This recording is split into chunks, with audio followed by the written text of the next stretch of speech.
ನೂತನವಾಗಿ ಅಧ್ಯಕ್ಷರಾದಂಥ ಮಂಜುನಾಥ್ ಅವರ ಪದಗ್ರಹಣ ಕಾರ್ಯಕ್ರಮ. ಬೋಲೋ ಭಾರತ್ ಮಾತಾ ಕಿ, ಕಾಂಗ್ರೆಸ್ ಪಕ್ಷಕ್ಕೆ. ಬಂಧುಗಳೇ,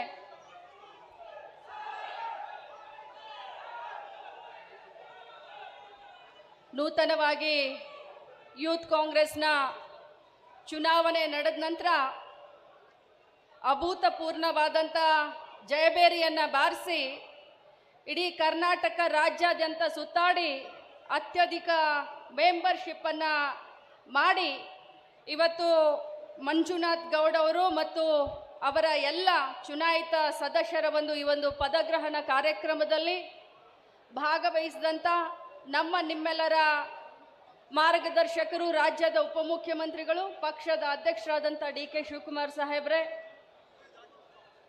ಅದೇ ರೀತಿ ಯೂತ್ ಕಾಂಗ್ರೆಸ್ನ ರಾಷ್ಟ್ರೀಯ ಅಧ್ಯಕ್ಷರು ಆದಂಥ ಉದಯ್ ಅವರೇ, ಇವತ್ತಿನ ಪದಗ್ರಹಣದಲ್ಲಿ ಅಧ್ಯಕ್ಷರಾಗಿ ಪದವನ್ನು ಸ್ವೀಕಾರ ಮಾಡ್ತಾ ಇರುವಂಥ ಮಂಜುನಾಥ್ ಗೌಡ ಅವರೇ, AICCಗಳ ನಮ್ಮೆಲ್ಲ ಕಾರ್ಯದರ್ಶಿಗಳಿದ್ದಾರೆ, ಮಯೂರ್ ಜಯಕುಮಾರ್ ಸರ್, ಸಂದೀಪ್ ಅವರೇ, ನಮ್ಮ ಶ್ರೀನಿವಾಸ್ ಅವರು, IYCಯ ಮಾಜಿ ಅಧ್ಯಕ್ಷರು ನಲ್ಪಾಡ್ ಅವರು, ನಮ್ಮ ಕರ್ನಾಟಕ ರಾಜ್ಯ ಇನ್ಚಾರ್ಜ್ ಆದಂಥ ನಿಗಮ್ ಅವರು, ಅದೇ ರೀತಿ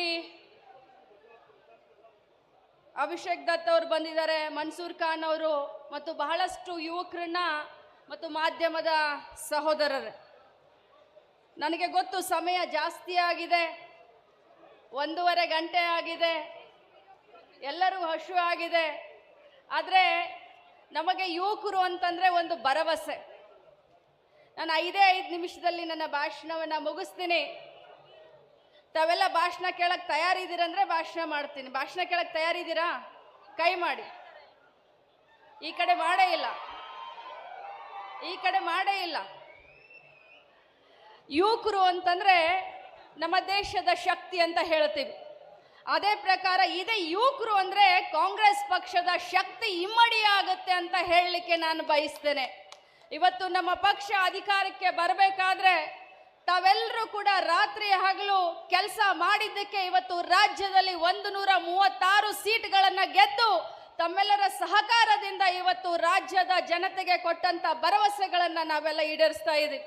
ಬಂಧುಗಳೇ, ವಿವೇಕಾನಂದಜಿ ಅವರು ಒಂದು ಕಡೆ ಹೇಳ್ತಾರೆ, ಯುವಕರು ಸಮಯ ಪ್ರಜ್ಞೆ ಮತ್ತು ಜವಾಬ್ದಾರಿಯಿಂದ ಯಾವತ್ತು ಕೆಲಸವನ್ನ ಮಾಡ್ತಾರೋ, ಸಾಮಾಜಿಕ ಕಾಳಜಿ, ಸಾಮಾಜಿಕ ಕಳಕಳೆ ಮತ್ತು ತಮ್ಮ ಮನೆಯನ್ನ ಮುಂದೆ ನಡೆಸುವಂತ ಒಂದು ಜವಾಬ್ದಾರಿಯನ್ನ ತೆಗೆದುಕೊಳ್ತಾರೋ ಅವತ್ತು ಈ ಒಂದು ದೇಶ ಸದೃಢವಾಗಿ ಬೆಳೆಯುತ್ತೆ ಅಂತ. ಇವತ್ತು ಯುವಕರ ಎದುರುಗಡೆ ಬಹಳಷ್ಟು ಕೆಲಸಗಳು ಇದ್ದಾವೆ, ಬಹಳಷ್ಟು ಚಾಲೆಂಜಸ್ಗಳು ಇದ್ದಾವೆ. ನಮಗೆ ಗೊತ್ತು, ನಿರುದ್ಯೋಗ. ಕೇಂದ್ರದಲ್ಲಿ ಇರುವಂಥ ಸರ್ಕಾರ 1 ವರ್ಷಕ್ಕೆ 2 ಕೋಟಿ ಉದ್ಯೋಗವನ್ನು ಸೃಷ್ಟಿ ಮಾಡ್ತೀನಿ ಅಂತ ಹೇಳಿ ನಂತರ ನೀವು ಬೋಂಡಾ ಬಜಿಯನ್ನು ಮಾರಿ ಅನ್ನುವಂಥ ಒಂದು ಕಾರ್ಯವನ್ನು ಕೂಡ ಮಾಡಿ. ಆದರೆ ಕರ್ನಾಟಕ ರಾಜ್ಯದಲ್ಲಿ ಇದ್ದಂಥ ಸಿದ್ದರಾಮಯ್ಯನವರ ಸರ್ಕಾರ, ಕಾಂಗ್ರೆಸ್ ಪಕ್ಷದ ಸರ್ಕಾರ, ಯುವಕರಿಗೆ, ಡಿಗ್ರಿ ಹೋಲ್ಡರ್ಗೆ ನಾವು ನಿರಾಸೆಯನ್ನು ಮಾಡಬಾರ್ದು ಅಂತ ಹೇಳಿ ಯುವನಿಧಿ ಅನ್ನುವಂಥ ಒಂದು ಉತ್ತಮವಾದಂಥ ಕಾರ್ಯಕ್ರಮವನ್ನು ನಾವು ನಿಮಗೆ ಕೊಟ್ಟಿದ್ದೇವೆ.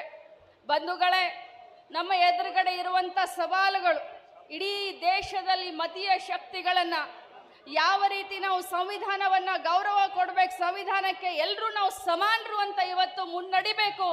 ಆದರೆ ಯುವಕರ ಮನಸ್ಸಿನಲ್ಲಿ ಕೇಂದ್ರದಲ್ಲಿ ಆಡಳಿತ ನಡೆಸುವಂಥ BJP ಸರ್ಕಾರ ನಮ್ಮ ಯುವಕರ ಮನಸ್ಸಿನಲ್ಲಿ ವಿಷ ಬೀಜವನ್ನು ಬಿತ್ತಿ ಇವತ್ತು ನಮ್ಮನ್ನೆಲ್ಲರನ್ನು ಡಿವೈಡ್ ಮಾಡ್ತಾ ಇದ್ದಾರೆ. ಆದರೆ ಇಲ್ಲಿ ಎಷ್ಟಂತೂ ಮಹಾನ್ ಭಾವರ ಭಾವಚಿತ್ರವನ್ನು ಹಾಕಿದ್ದಾರೆ. ಆ ಗಾಂಧೀಜಿಯವರ ಆಚಾರ ವಿಚಾರ, ಬಸವಣ್ಣನವರ, ಅಂಬೇಡ್ಕರ್ ಅವರ, ಬುದ್ಧ ಅವರ, ನಮ್ಮ ಅಬ್ದುಲ್ ಕಲಾಂ ಅವರ ಆಚಾರ ವಿಚಾರಗಳನ್ನು ನಮ್ಮ ಯುವ ಪೀಳಿಗೆ ನೀವು ಅದನ್ನು ತಮ್ಮ ಜೀವನದಲ್ಲಿ ಅಳವಡಿಸ್ಕೊಂಡ್ರೆ ಮುಂದಿನ ದಿನ ಕರ್ನಾಟಕ ರಾಜ್ಯ ಆಗ್ಬೋದು, ನಮ್ಮ ದೇಶದಲ್ಲಿ ಉತ್ತಮವಾದಂಥ ಸಮಾಜವನ್ನು ಕಟ್ಟಲಿಕ್ಕೆ ಸಾಧ್ಯ ಅನ್ನುವಂಥ ಸಂದೇಶವನ್ನು ಕೊಡ್ತಾ, ನಮ್ಮ ಗುರಿ ನೀವೆಲ್ಲರೂ ಚುನಾವಣೆಯಲ್ಲಿ ಆರಿಸಿ ಬಂದ್ರಿ, ಆದರೆ ನಮ್ಮ ಗುರಿ ಏನಾಗಿರಬೇಕು ಅಂತಂದ್ರೆ ಈ ಮತೀಯ ಶಕ್ತಿಗಳ ವಿರುದ್ಧ ಹೋರಾಟ ಮಾಡೋದೇ ನಮ್ಮ ಗುರಿಯಾಗಿರಬೇಕು. 2028ಕ್ಕೆ ಮತ್ತೆ ನಮ್ಮ ಕಾಂಗ್ರೆಸ್ ಪಕ್ಷದ ಸರ್ಕಾರವನ್ನ ತರುವುದು ನಮ್ಮ ಮುಖ್ಯ ಉದ್ದೇಶ ಮತ್ತು ಗುರಿ ಆಗಿರಬೇಕು. ಇವತ್ತು ಪದಗ್ರಹಣವನ್ನು ಸ್ವೀಕಾರ ಮಾಡ್ತಾ ಇರುವಂಥ ಎಲ್ಲ ನನ್ನ ಯುವಕರಿಗೆ, ಮಂಜುನಾಥ್ಗಾಗಿರ್ಬೋದು, ಉಪಾಧ್ಯಕ್ಷ ಆಗಿರ್ಬೋದು, ಎಲ್ಲ ಪದಾಧಿಕಾರಿಗಳಿಗೆ ನಾನು ಶುಭವನ್ನು ಹಾರೈಸ್ತೇನೆ.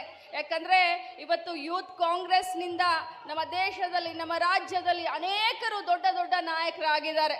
ಈ ಯೂತ್ ಕಾಂಗ್ರೆಸ್ನೇ ನಿಮಗೆ ಒಂದು ತಳಹದಿ, ಇದೇ ಒಂದು ತಮ್ಮ ರಾಜಕೀಯ ಜೀವನಕ್ಕೆ ಬುನಾದಿ.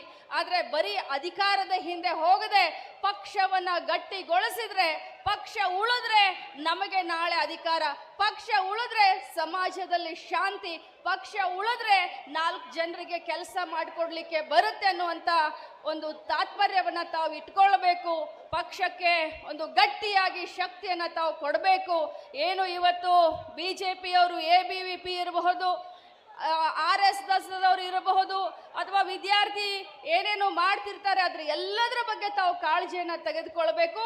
ಗಲ್ಲಿಯಲ್ಲಿ, ನಗರದಲ್ಲಿ, ಊರಲ್ಲಿ, ಸಿಟಿನಲ್ಲಿ ಎಲ್ಲರ ಮೇಲೆ ಒಂದು ಕಣ್ಣನ್ನು ಇಟ್ಟು ಪ್ರತಿಯೊಂದಕ್ಕೂ ಕೂಡ ತಾವು ಬಹಳಷ್ಟು ಚಾಣಾಕ್ಷತನದಿಂದ ಅವರಿಗೆ ಉತ್ತರವನ್ನು ಕೊಡಬೇಕು. ಅದರಲ್ಲೂ ಇವತ್ತಿನ ದಿನಮಾನದಲ್ಲಿ ಮಾಧ್ಯಮದವರು ನಮ್ಮ ಸುದ್ದಿಯನ್ನು ಬಿತ್ತರಿಸೋದಿಲ್ಲ. ಅದರಲ್ಲಿ ಪ್ರತಿಯೊಂದು ಯುವಕರು ಇವತ್ತು ಸೋಷಿಯಲ್ ಮೀಡಿಯಾದಲ್ಲಿ ಬಹಳಷ್ಟು ನೀವು ಆಕ್ಟಿವ್ ಆಗಿದ್ದೀರಾ.